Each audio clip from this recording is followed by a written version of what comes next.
we have started recording, I think. And um, so, Brenda, why don't you tell us a little bit about why you would read aloud to kids, maybe like in fourth through, I know you were working at junior high at some point, but think about the kids in like fourth through um, maybe sixth or seventh grade, and why you would choose to read aloud to them.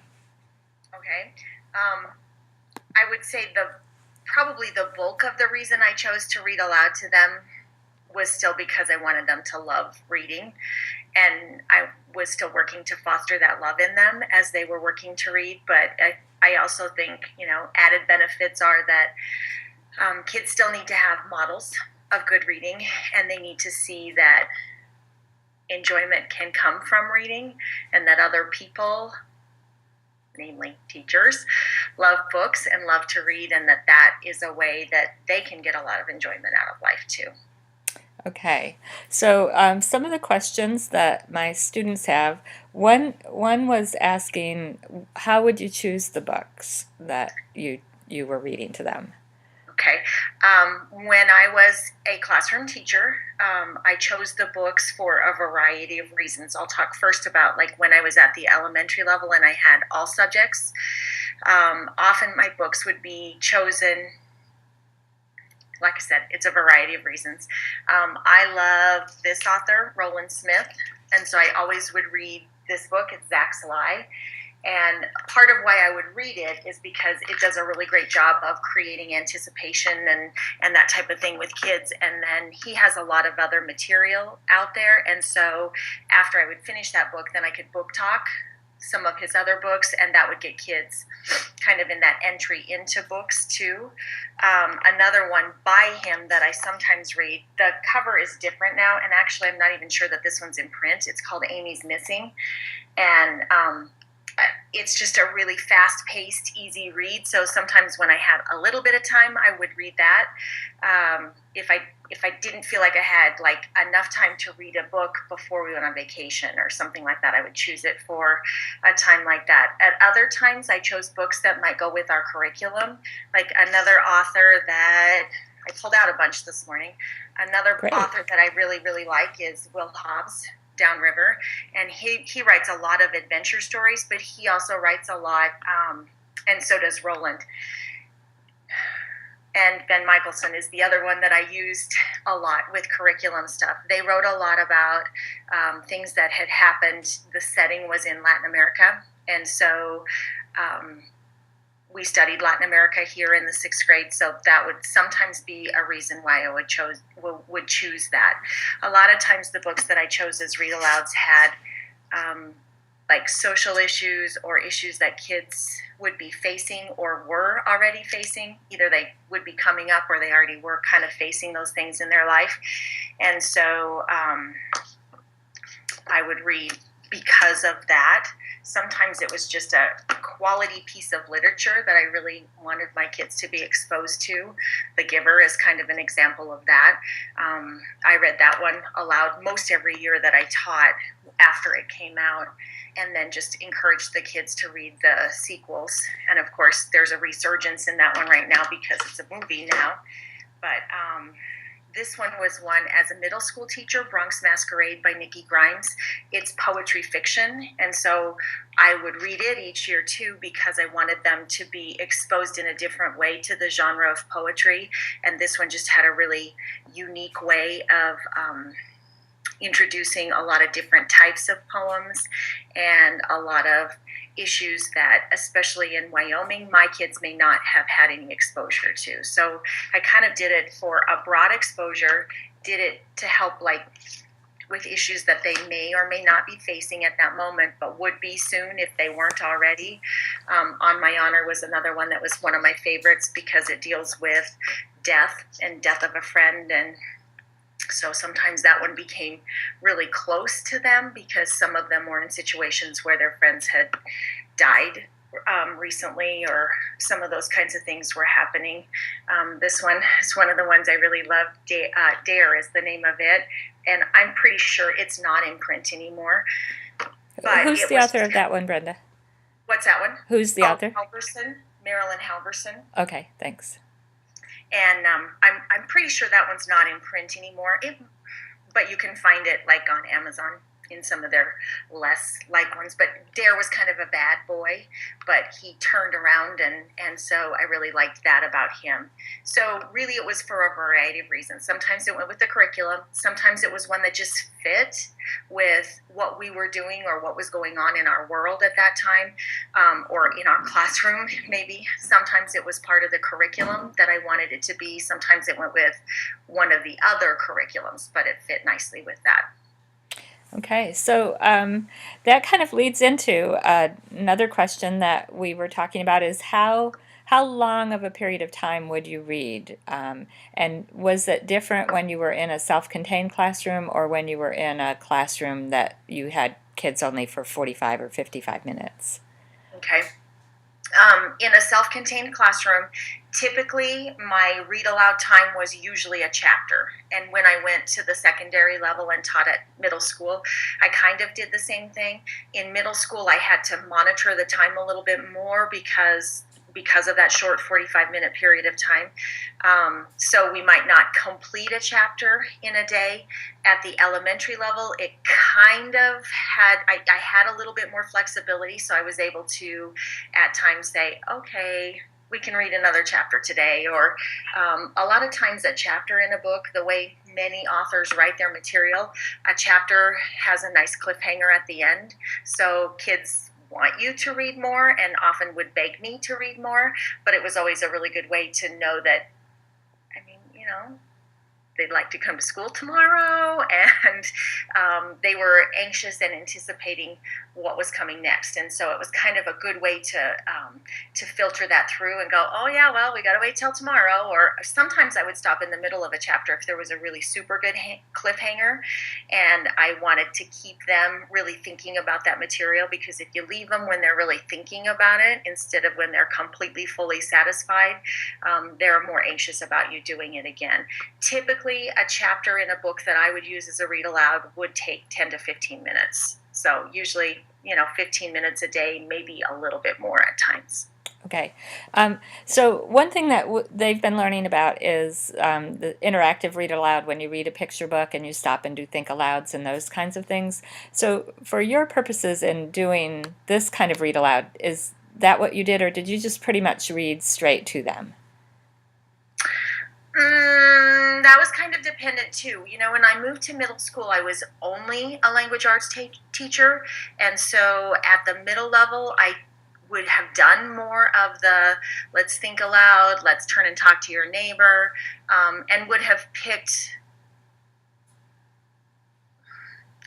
books in a different way. At the elementary level, there were a lot of times when it was just purely a read aloud, but often we would take it just that little bit further. And then when we were doing things in the context of writing workshop, that's when I would pull back out some of those novels we had read or other novels that I really liked. We might talk about how do you write a lead? How do you do a conclusion in the book?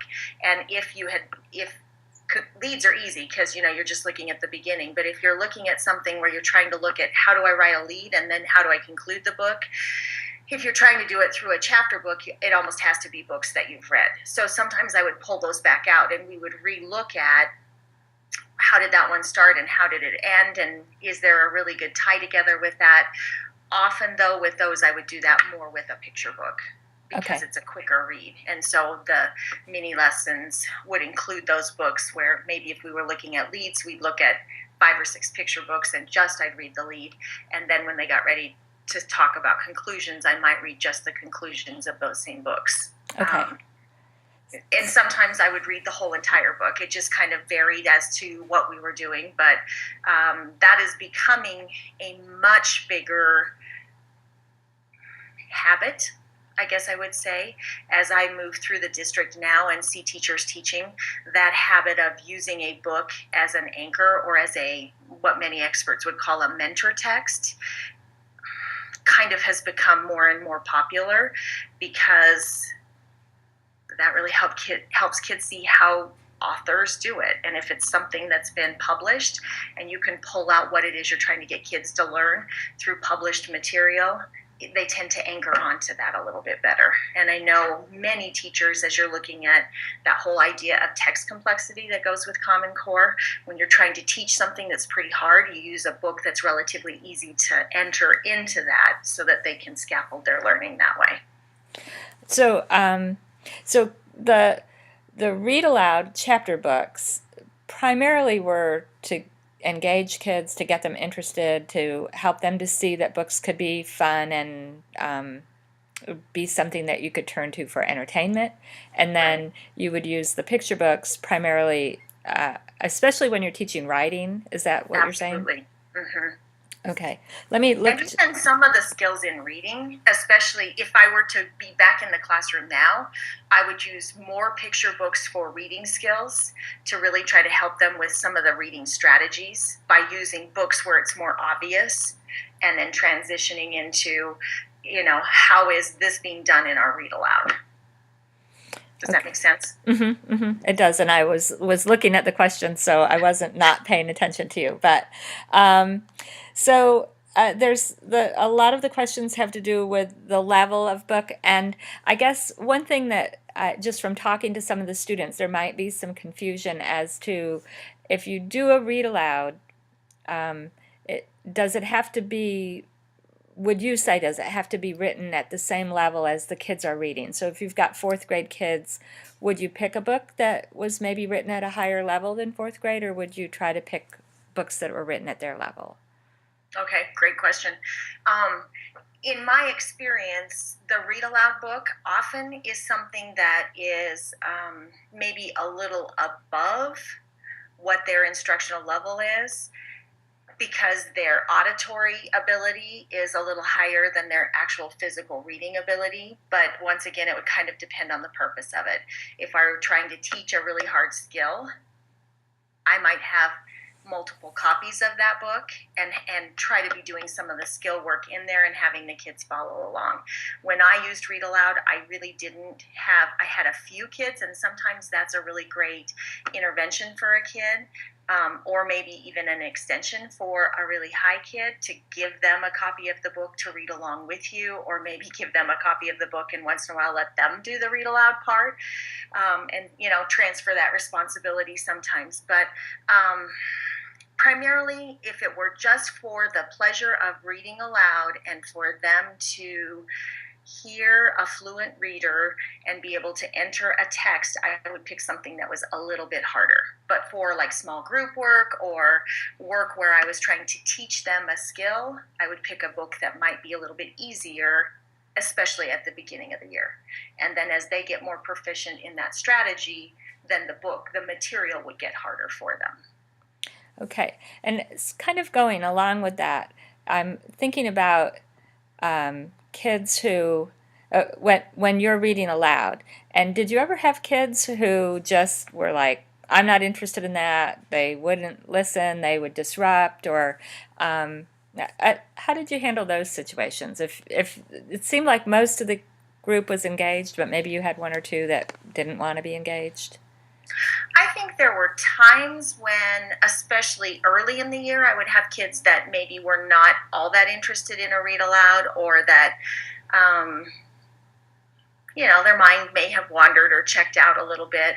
I know a number of teachers, when they do read aloud, will let kids do homework or doodle, or as I move around in our district now, I see a lot of teachers will allow kids to eat their snack while they do read aloud. So, they'll go to recess, they come back in, they grab their snack, and then they sit and eat their snack while the teacher does read aloud. And I know that there were kids that needed to be able to doodle or write. I never let my kids do homework. Sometimes they would snack during that time, but I did have kids who could focus better if they could actually doodle on something while I was reading to them. And like I said, once in a while, well, not once in a while, more often at the beginning of the year, kids would be, oh my God, I can't believe she's reading out loud to us. We're not babies anymore. But it became the treasured time of day, and it appeared to happen quickly in my perspective. And it was because I picked books that were engaging and that kids could enter into pretty quickly, and they got pretty excited about them. And so that really ended up not being a very big issue in my classroom. And honestly, after probably the first couple 3 weeks, they monitored each other. And if somebody was interfering with read aloud time in a way that it was taking someone else's attention away from it, they'd ding them. They would, they'd give them a hard time about it, and correct each other's behavior. And like I said, most of the time, most of the kids were right there with me for the majority of the read aloud. So I think we worry about that as they get older, that, oh yeah, this is something that little kids enjoy, but big kids don't enjoy it. But when I think about that, I often think of some of my kids who didn't like to read would really like it when I read to them. And I think of the year that we had, my husband and I were billet families for a hockey boy, and he was a senior in high school, but not a very proficient reader. And English was his second language. He had lived in Canada and spoke French, but had lived in the United States for a long time and had, learned English and this and that. He just still wasn't a super strong reader, but he was required to do some reading in his class, one of his English classes at the high school. And because he was struggling with it, he and I picked a book and sat down and we would read it together. And even that 17-year-old 6'5" boy that weighed 250 pounds would glue himself to my side every night when we read. And we had some of the richest conversations that we never would have had we not been reading a book together and talking about the feelings of the characters and what was going on with the characters. And so I just have found that kids really still like that, and it gives them an opportunity to be reflective, to think of their own life, to think about how the world is and how other people solve problems, and how I can learn from what's happening in that book vicariously. So I didn't have a lot of trouble with that, honestly. Okay, one thing that I remember about you, Brenda, and you mentioned several of the books that you have. You try to bring in books with adventure or suspense, those kinds of things. But I also remember that you often seem to have like the latest book, and I would come in your classroom and you'd say, "Oh, Wendy, let me show you this. What I'm reading now." So how do you keep up with the latest literature, or something that kids might, it might really turn the kids on to reading? I think I just was very cognizant of that. I was part of it was right then, it was called the International Reading Association. Now they have switched to, I think they're called ILA now, International Literacy Association. They've changed their name just recently, but I would look at their lists. I was very involved in the state reading organization and in my local reading organization. I had friends who owned bookstores, and so they would kind of clue me into it. When kids would read a really good book, they would bring it and share it with me. And, I just lived a reader life and still do, maybe a little bit differently than I did when I was a 6th and 7th grade teacher. Then I was a young adult literature reader, and I just read everything I could get my hands on. And I followed several authors. And, of course, at the time, I'm sure that your students hearing this are going, well, yeah, that's pretty easy. You look up Newbery, you look up Caldecott, you look up whatever, and you can read the books on those lists and those kinds of things. It wasn't quite as easy when I was first doing it, because we didn't have the advantage of the internet and all of those types of things to get it in. But I always made friends with the librarian in the school, and the librarian always filtered books to me first. When there was something new and good that came out, I became friends with several authors because of my interactions with the International Reading Association. And so often I would hear from them when they got a new book. Sometimes they would even send me a copy of that new book so that we could read it. I could read it, I could give them feedback, I could promote it to my kids, that type of thing. But I worked to stay up on it. It wasn't like, oh yeah, it's just kind of by osmosis these things come to you. It was work, but it was pleasurable for me, and I enjoyed reading. And as I read the books, then I was able to put, like certain kids in my brain and think, oh my goodness, this one will be perfect for this child. And then I could lay that book in their hands and encourage them to look at it and read it.